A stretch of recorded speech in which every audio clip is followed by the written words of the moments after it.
ஒருத்தங்களுக்கு நம்ம நல்லது செய்யலாம், ஒருத்தங்களுக்கு ஹெல்ப் பண்ணலாம், இல்லை ஒரு தண்ணி கூட எடுத்து கொடுக்கலாம், இல்லை ஏதோ ஒரு கஷ்டத்தில் இருக்காங்கன்னு ஏதோ ஒரு ஹெல்ப் பண்ணியிருக்கலாம்.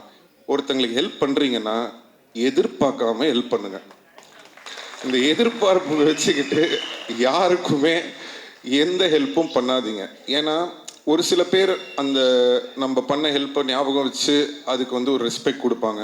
நிறைய பேர் அதை வந்து ரெஸ்பெக்ட் பண்ணாமல் ஏறி மிதிச்சுட்டு போயிட்டே இருப்பாங்க. ஸோ ஒருத்தங்க ஞாபகம் வச்சிருக்காங்களா இல்லையா, அவங்க மறந்துட்டாங்களா இல்லையா, ஏறி மிதிச்சுட்டு போயிட்டாங்களா இல்லையான்றது நம்மளுக்கு முக்கியமே கிடையாது. நம்மளுக்கு தேவை ஒன்றே ஒன்று தான், நம்மளுடைய கேரக்டர் இதுதான். எனக்கு ஒருத்தங்களுக்கு ஹெல்ப் பண்ண பிடிக்கும், நான் ஹெல்ப் பண்ணுவேன், அவ்வளோதான்.